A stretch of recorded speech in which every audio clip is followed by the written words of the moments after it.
Cross होता ना ते पहिले. आज संभाजीनगर जिल्हा परिषदेच्या आमच्या उमेदवारांच्या प्रचारार्थ किशोर येथे आयोजित केलेल्या या सभेला मंचावर उपस्थित आपल्याला आत्ताच ज्यांनी मार्गदर्शन केले ते आमचे जिल्ह्याचे प्रमुख संजयजी खंबाते, मंचावर उपस्थित आमच्या मराठवाड्यातला एक तरुण नेतृत्व किरणजी पाटील, संतोष कोल्हे, स्वाती कोल्हे, पांडुरंग घुगे, भगवान कायंदे, बंसीधर निकम, सुधाकर मोकाशे, रामा मुळे, पद्मनाथ मुळे, काकासाहेब झाडे, संजय रुगले, गणेश नागरे आणि ज्यांच्या प्रचारासाठी मी इथे आलेले आहे ते किशोर जिल्हा परिषद गटाचे सर्जेराव नारायण वाघ. आता उभा राहा. लिंबोडा पंचायत समिती गणाचे उमेदवार राहुल सोनवणे. इथे उभं राहा, जाऊ नका. किशोर पंचायत समिती गणाचे उमेदवार शीतल दवंगे. आता माझ्या डाव्या बाजूला जे उभे ते जिल्हा परिषदचे उमेदवार आहेत, त्यांच्यासाठी तुम्हाला कमळ बटन दाबायचं. आणि माझ्या उजव्या बाजूला जे उभे ते आमचे इथे या गटामध्ये जी युती झालेली आहे ते आमचे युतीमधील उमेदवार आहेत. त्यांच्या समोरचं घड्याळ टाकायचं आहे आणि यांना प्रचंड मताने विजयी करायचं. तसेच आमच्या चिखलठाणा पंचायत समिती गणाच्या उमेदवार सीमाताई जाधव, कुंजखेडा पंचायत समिती गणाचे उमेदवार मुक्ता झा, नाचनवेल पंचायत समिती गणाचे मंदाताई जंगले आणि चिंचोली पंचायत समिती गणाच्या गीतांजली पवार या चारही पंचायत समितीचे जे उमेदवार आहेत त्यांना कमळ या घटनासमोर आपल्याला मतदान करून प्रचंड मतांनी विजयी करायचं. आता बसा. आणि आता खूप गडबड आहे ना, तुम्ही गडबड करता पुन्हा. कुठं घड्याळ लावायचं, कुठं कमळ लावायचं तुम्हाला सगळे बूथवरचे लोक समजून सांगतील. आज मी इथे प्रचाराला आले. प्रचाराला आल्यानंतर आपण नेहमी महापुरुषांचं पूजन करतो. छत्रपती शिवरायांचा हा महाराष्ट्र ते होते म्हणून आपण या स्वतंत्र राष्ट्रामध्ये अत्यंत मुक्त आणि स्वाभिमानाचा श्वास घेत आहोत. त्या छत्रपती शिवरायांच्या प्रतिमेचं पूजन करतो. ज्या महामानव डॉक्टर बाबासाहेब आंबेडकरांनी या देशाला घटना दिली आणि भेदभाव मिटवणारी अशी एक असहिष्णू घटना देणारे महामानव डॉक्टर बाबासाहेब आंबेडकर जे खरंच भारत रत्न आहे त्यांच्या प्रतिमेचं पूजन केलं. क्रांती ज्योती सावित्रीबाई फुले आणि क्रांतीसूर्य महात्मा फुले ज्यांच्यामुळे आपण एवढ्या महिला आज स्वाभिमानाने जगत आहोत आणि स्वतःच्या गंभीरपणे आयुष्यामध्ये पुढे जात आहोत त्यांच्या प्रतिमांचं पूजन केलं. त्याचबरोबर अशा 2 फोटो इथे लागलेले आहेत. त्या 2 फोटोंच्या समोर हार किंवा फुलं वाहताना मनामध्ये पीडा होती. अगदी काहीच महिनाच पूर्वी का 15 दिवसापूर्वी अजितदादा पवार आणि आम्ही मुंडे साहेबांच्या प्रतिमेला फुलं वाहिले होते. मुंडे साहेब आपल्यातून जातील असं वाटलं नव्हतं. अत्यंत धक्कादायक शोकदायक ती घटना आहे. 12 वर्ष झाले मुंडे साहेबांना जाऊन, तरी अजूनही मी मुंडे साहेबांच्या पुतळ्यांचे लोकार्पण करत आहे. अगदी गावागावामध्ये बऱ्याच ठिकाणी अगदी छोटे छोटे मंदिरं त्यांनी बांधले आहेत. हे मुंडे साहेबांनी लोकांच्या हृदयामध्ये जागा मिळवल्या. मुंडे साहेबांचं वय 63 वर्षाचं होतं आणि अजितदादा सुद्धा 2-4 वर्ष मागे पुढे ते असे अचानक आपल्यातून गेले. मला नाही वाटलं होतं अगदी 4 दिवसापूर्वी की अजितदादांच्या प्रतिमेला मला फुलं अर्पण करावे लागतील आणि अजितदादांच्या समोर स्वर्गीय जावं.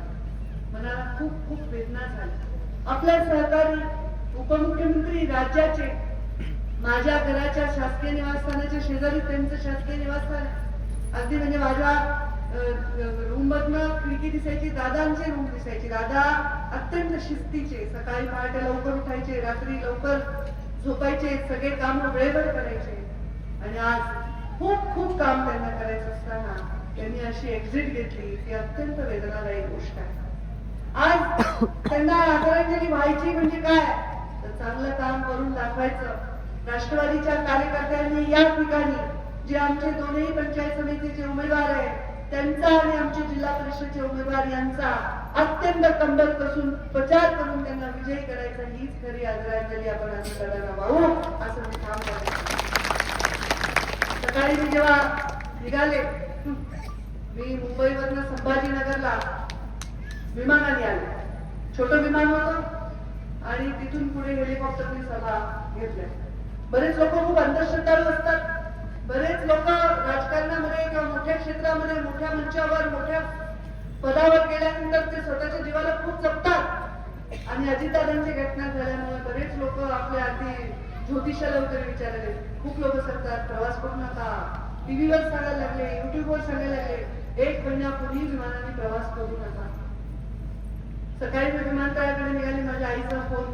आईचं मन असतं तिला काळजी, अगं विमान नीट आहे का, नीट जा बाई, नाही तर पहाटे उठून गाडीने गेली असती तरी चाललं असतं. त्याच्यानंतर हेलिकॉप्टरच्या सभा आहेत, हेलिकॉप्टर नीट आहे का, आता आईला जीव नसेल जोपर्यंत मी रात्री माझ्या मध्ये जाऊन निवांत झोपत नाही.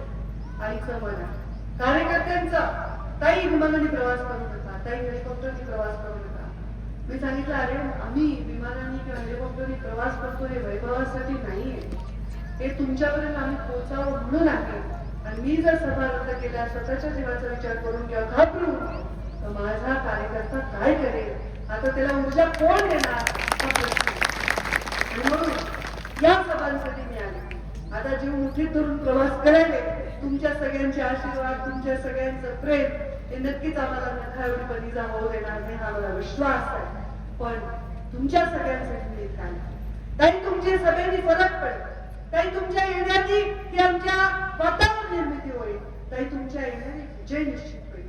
हा विश्वास तुमच्या मनामध्ये आहे. हीच मोठी पुण्याई आहे, हेच मोठे संस्कार आहेत, हेच आम्ही आमच्या कामाच्या केलेली पावती आहे. आज मी नरेंद्र मोदीजींच्या नेतृत्वाखाली काम करतो. प्रधानमंत्री नरेंद्र मोदी, कोणी म्हणेल त्यांच्या वेळी प्रधानमंत्री होते, मुख्यमंत्री होते, आमदार होते, खासदार होते, सारे ग्रामपंचायतचे सदस्य तरी होते का? नाही. गरीब चहा विकणाऱ्याचा एक मुलगा, ज्याला गणवेश घ्यायला पैसे नव्हते, अशा गरीब परिस्थितीत वाढलेला एक मुलगा, ज्याची आई चुली समोर बसून स्वयंपाक करत होती, तुमच्यासारखी अशा आईच्या पोटी जन्मलेला एक मुलगा या देशाचा प्रधानमंत्री होऊ शकतो हे स्वप्न सामान्य माणसाला दाखवणारा पक्ष म्हणजे भारतीय जनता पक्ष. आम्ही जरी मुंडे साहेबांच्या पोटी जन्म घेतला असेल तर आमच्या इथे घराणीशाहीला वाव नाही. मुंडे साहेबांच्या विचारांवर चालल्यानंतर, निवडणूक झाल्यानंतर, संघर्षाचा काढून 300 सभा घेऊन आमदार निवडून आल्यानंतर मग मला पद मिळालेलं आहे. अशा मोदीजींच्या भारतीय जनता पार्टीचे आम्ही पाईक आहोत. गरीब माणूस गरिबीत जन्मला, गरिबीत वाढला, त्यामुळे त्याला गरिबाची चिंता वाटली.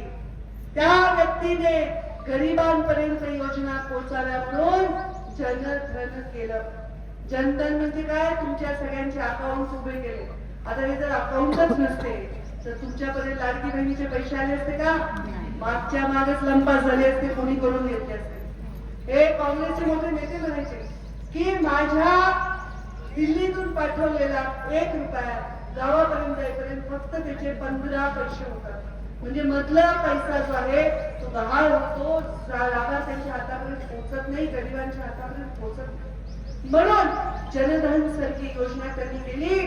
म्हणजे तुम्हाला मिळणारा शेतकरी सन्मान योजना असेल, तुम्हाला मिळणारी गोपीनाथ मुंडे अपघात विमा योजना असेल, तुम्हाला मिळणारा अनुदान असेल, तुम्हाला मिळणारे लाडकी बहिणीचे तुमच्या हक्काचे पैसे असतील, हे तुमच्या अकाउंट मध्ये मिळावे आणि तुमच्यापासून ते कोणी घेऊन जाऊ नये. गरिबाची चिंता केली. मी ग्रामीण विकास मंत्री होते. आता नगरपालिकेचा प्रचार मी करत होते आणि नगरपालिकेचा प्रचार करताना मला वाटायचं आपल्याकडे किती मुद्दे आहेत, मग आपण पक्षाचे मुद्दे, राज्याचे मुद्दे म्हणत होतो. पण ग्राम विकास मंत्री म्हणून जिल्हा परिषदचा प्रचार करताना मी असंख्य गोष्टी सांगू शकते ज्या ग्रामीण भागाच्या विकासाच्या दृष्टीने आम्ही केली. जलयुक्त शिवार योजना केली. प्रचंड दुष्काळ झोपत होता महाराष्ट्र आणि त्यातल्या त्यात माझा मराठवाडा या संभाजीनगर मध्ये सुद्धा प्यायला पाणी नव्हतं. तुमच्या एक उशाला धरण आहे, पण बाकी ठिकाणी मी संभाजीनगरमध्ये मुंडे साहेबांवर दौरा केला तेव्हाचे आमचे राष्ट्रीय अध्यक्ष राजनाथ सिंग आले होते. एकेका आडामध्ये हजार हजार पोहरे होते, पण लोकांच्या डोळ्यात पाणी होतं, पण त्यांच्या पोहऱ्यामधल्या त्या बादलीमध्ये त्या गाडलीमध्ये पाणी नव्हतं. ही परिस्थिती होती. आणि या परिस्थितीला सामोरं जात असताना मनामध्ये निश्चय करत होते की जर आपल्याला सत्ता मिळाली त्या लोकांच्या डोळ्यातलं पाणी पुसायचं आणि ते आडामध्ये जायला पाहिजे, बोरमध्ये जायला पाहिजे, नदी नाल्यामध्ये जायला पाहिजे, असा निश्चय केला पाहिजे. आणि म्हणून जलयुक्त शिवार केलं. आमचे मुख्यमंत्री देवेंद्रजी फडणवीस त्यांनी मला सांगितलं, तुला तुझं मी आवडतं खातं देतोय, जलसंधारण तुझं आवडतं खातं आहे, पाण्यावर काम करायला तुला आवडतं. आणि म्हणून जलयुक्त शिवार करताना त्यांनी आम्हाला कशाचीच कमी भासू दिली नाही. प्रत्येक वेळी ते आमच्या पाठीशी खंबीरपणे उभे राहिले आणि जलयुक्त शिवार सारखी योजना, मुख्यमंत्री ग्राम सडक योजना, आता तुमच्या गावागावात जातात एक पाटी दिसत असेल भगव्या रंगाची, थोडं सूर्याचं तिथे चित्र आहे, झोपडी आहे, रस्ता जातोय, ते लोगो जे आहे ते लोगो मुख्यमंत्री ग्राम सडक योजनेचा आहे. महाराष्ट्र राज्याने 30,000 कोटी 30,000 किलोमीटर रस्ते केले. 15,000 कोटीचे 5 वर्षामध्ये त्या गावागावामध्ये मुख्यमंत्री ग्राम सडक योजनेच्या माध्यमातून रस्ते झाले. शिक्षकांची, ग्रामीण प्राथमिक शिक्षकांची प्रचंड पिळवणूक होती. पैसे घेतल्याशिवाय बदल्या होत नव्हत्या. जे लोक राजकारण्यांशी संबंधित आहे, मोठ्या माणसाशी संबंधित आहे, ते मोठ्या ठिकाणी तालुक्याच्या ठिकाणी असायचे. आणि अक्षरशः शिक्षकाचे एक बायको कुठे कोकणात तर नवरा अजून कुठे 500-500 किलोमीटरवर नवरा बायकोची बदली होत नव्हती. लहान लहान लेकरं हाताशी घेऊन नदी नाले ओलांडून शिक्षक जात होते. अवघड अगदी परिस्थितीमध्ये, अवघड प्रदेशामध्ये ठिकाणी काम करून सुद्धा त्यांना योग्य स्थान मिळत नव्हतं. ऑनलाईन बदली करून या महाराष्ट्रातल्या शिक्षकांचा पूर्णपणे प्रश्न मिटवून टाकण्याचं काम हे ग्रामीण विकासच्या माध्यमातून आणि महिलांच्या बचतीला न्याय देण्याचं काम.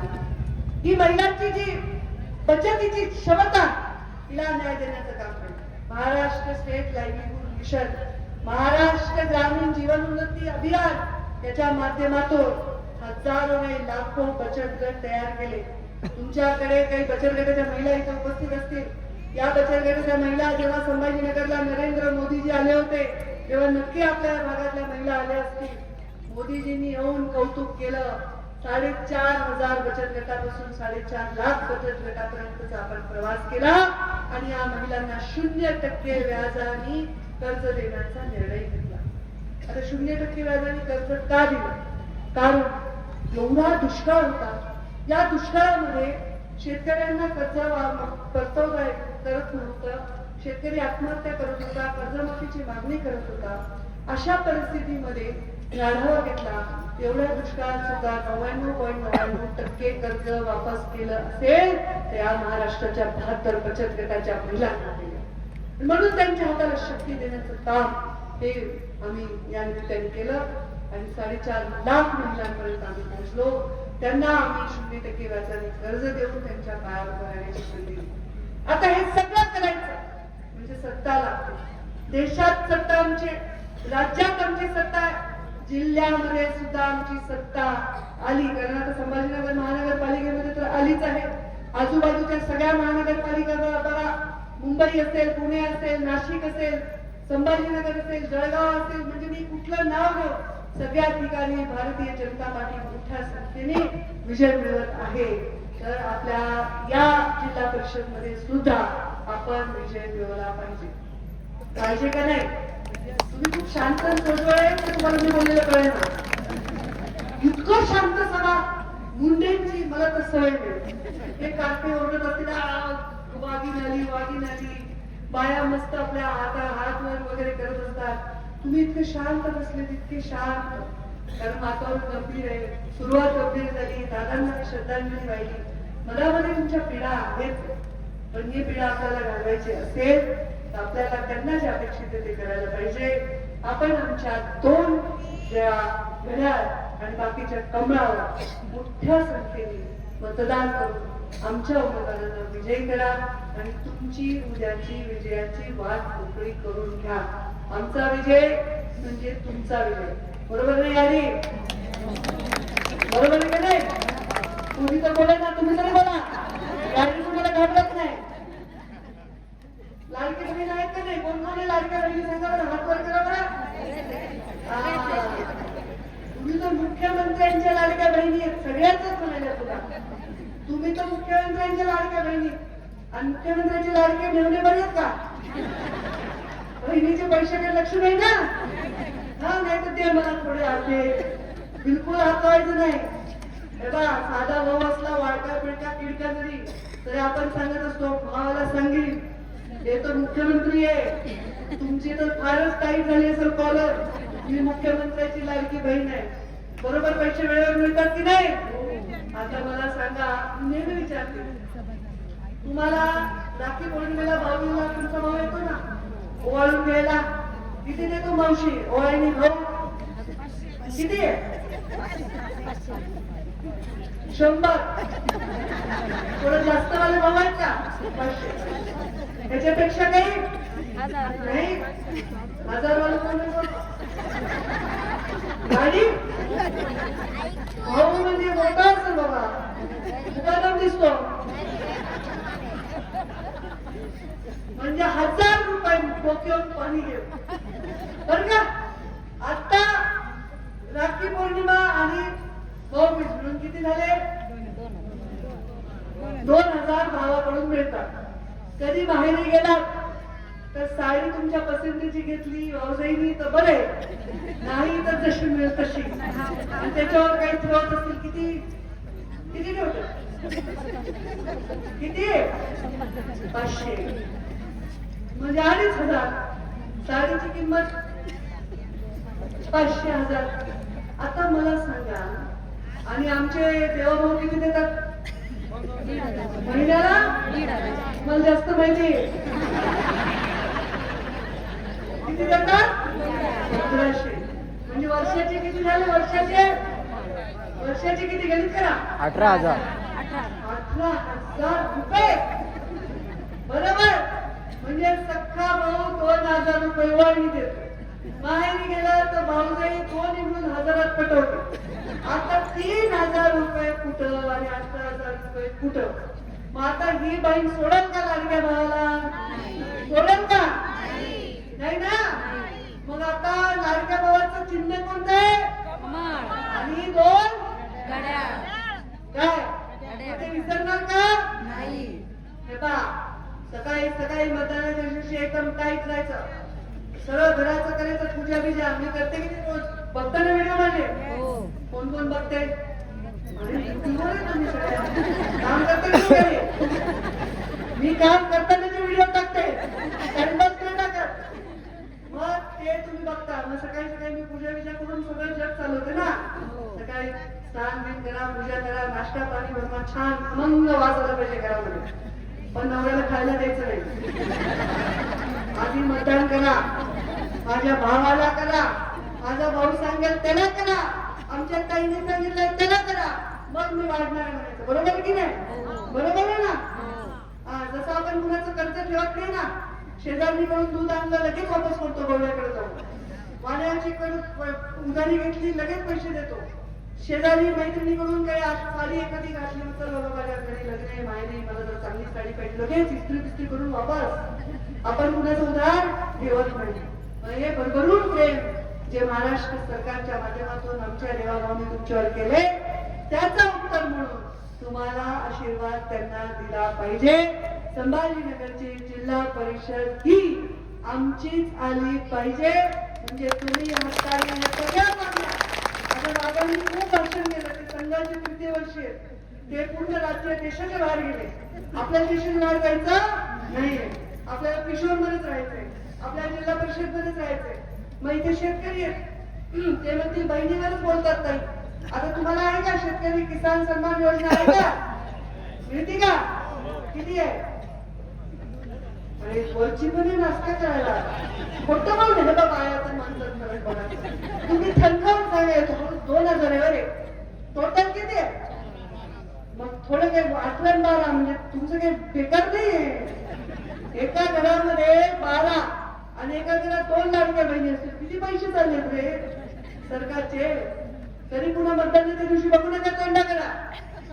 हा, कशाला पाहिजे?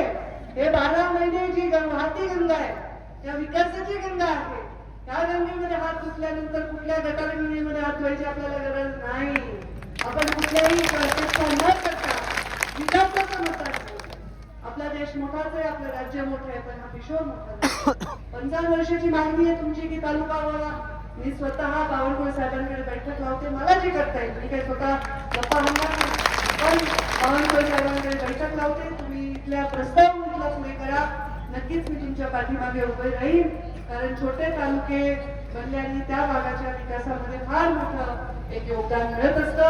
ग्रामीण भागातील मग आमच्या उज्ज्वला गॅस योजना असो, शेतकरी सन्मान योजना असो, लाडकी बहीण असो, शेतकऱ्यांसाठी वेळोवेळी मिळणारं अनुदान असो, शेतकऱ्यांना मिळणारे आता सोलारचे पूर्ण फ्री मध्ये पंप असो, आता तुमचं वीज बिल शेतीचं पूर्ण माफ करणं असो, हे सगळे निर्णय आता जे आपल्यावर अतिवृष्टीचा झाला जरा त्यावेळी 32,000 कोटीचं पॅकेज आपल्याला देणं असो, हे सगळं ज्यांनी केलंय त्या मुख्यमंत्र्यांच्या वतीने मी तुम्हाला आवाहन करते की तुम्ही आमच्या पिशव्याच्या या सगळ्या उमेदवारांना त्यांच्या योग्य चिन्हासमोरचं बटन दाबून मोठ्या मताने विजयी करा. आणि मी स्वतः जिल्हा परिषदला निवडून आल्यावर वाटतंय पहिले या पिशव्याचा येणारा रस्ता त्या ज्ञानेश्वर माऊलीच्या मंदिरापर्यंत चांगला करा. एवढं मोठं पटाके इथे पेवत लोक लावा, ती शाळा दिसते, इथे कार्यालय काय आहे, ग्रामपंचायत कार्यालय आहे, त्या इथलं पटाकन चांगलं करा. त्या गावाला मुख्य जो रस्ता आहे तो पूर्ण चांगला करा. यासाठी लागणाऱ्या निधीसाठी सुद्धा मी स्वतः जयकुमार गोरेंना बोलून तुम्हाला मदत करेन. मी एवढंच सांगेन की ह्या सगळ्या गोष्टी केल्या पाहिजे. गावाचा प्रमुख रस्ता केला पाहिजे, गावाच्या शाळेकडे जाणारा रस्ता केला पाहिजे, स्मशानभूमीकडे जाणारा रस्ता केला जायला पाहिजे. खूप वेळा असं होतं की विटंबना होतो, आपण आमच्या निधीला पेपर नेलो आणि तिकडे पाऊस पडतोय, चिखल आहे, लोक घसरायले, त्यांना उचलता येत नाही, झोळीत घालून होतं. हे ग्रामीण भागातलं दुःख मी माझ्या डोळ्याने पाहिलंय. आणि म्हणून ग्रामीण विकास मंत्री असताना या बारीक गोष्टींचा लक्षात ठेवून विकास करण्याचा प्रयत्न केला. तर तुम्ही सुद्धा असंच लोकांना विकासाची शाश्वती द्या. लोकांना, गरीब माणसाला, शेतकऱ्यांना, ग्रामीण भागात राहणाऱ्या गरीबाला ज्याचं पोट हातावर आहे त्याला फार जगाचं राजकारण कळत नाही. त्याला एवढंच कळतं माझं पोट भरलं पाहिजे, माझे लेकर शिकले पाहिजे, माझ्या घरांना रोजगार मिळाला पाहिजे, मला सुरक्षा मिळाली पाहिजे, आरोग्य मिळालं पाहिजे. आणि हे त्यांना देण्याची शाश्वती जेव्हा आपण घेऊ तेव्हा ते आपल्या पाठीमध्ये उभे राहतील. आम्हाला विश्वास आहे बाकी कोणी उभं राहून राहू, लाडकी बहीण उभंच राहणार आहे आणि लाडक्या घेऊन सुद्धा उभं करणार आहे. आम्हाला विश्वास करणार तुम्ही बघू बरं तुमचे दोन्ही हात वर करा. मला एक हात करता येते का बघा, दोन्ही हात वर करा, दोन्ही मेवणीन बहीण सगळे सगळे. आणि मला सगळ्या सांगा आता जोरात घोषणा देऊन मला शाश्वती द्या की ही सीट आमच्या लागल्याच जिल्हा परिषद आणि पंचायत समिती दोन्ही देणार की नाही? मग चला आताच्या मुली एवढा माझ्याबरोबर घोषणा द्या.